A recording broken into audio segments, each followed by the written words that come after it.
October 14ஆம் தேதி சட்டப்பேரவை கூட்டத்தொடர் தொடங்குவதாக சபாநாயகர் அப்பாவு அறிவித்துள்ளார்.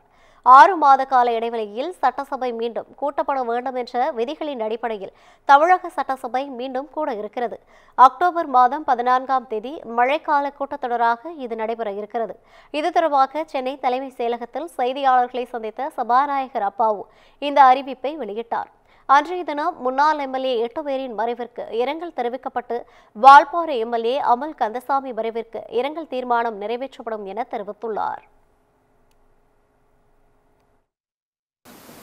தமிழ்நாடு சட்டமன்ற பேரவை விதி 26(1) கீழ் சட்டமன்றத்தினுடைய அடுத்த கூட்டமானது வருகிற அக்டோபர் மாதம் 14ஆம் நாள் செவ்வாய்க்கிழமை காலை 9:30 மணிக்கு தலைமைச் செயலக வளாகத்தில் உள்ள பேரவை மண்டபத்தில் கூட்டியுள்ளேன்.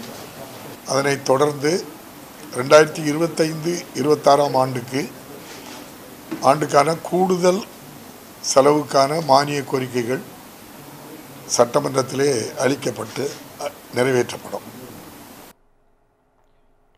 2025-2026ஆம் ஆண்டிற்கான கூடுதல் செலவினத்திற்கான நிதி அனுமதி அளிக்கப்படும் எனவும் எத்தனை நாட்கள் கூட்டம் நடைபெறும் என்பது அலுவல் ஆய்வுக்குழு கூடி முடிவு செய்யும் என்று தெரிவித்தார். அக்டோபர் மாதம் 14ஆம் தேதிக்கு முன்னால் ஒரு தேதி குறிப்பிட்டு அந்த தேதியில் அலுவல் ஆய்வு கூட்டம் நடைபெற்று எத்தனை நாட்கள் சட்டமன்ற கூட்டம் நடைபெறும் என்பதை முடிவு செய்வார்.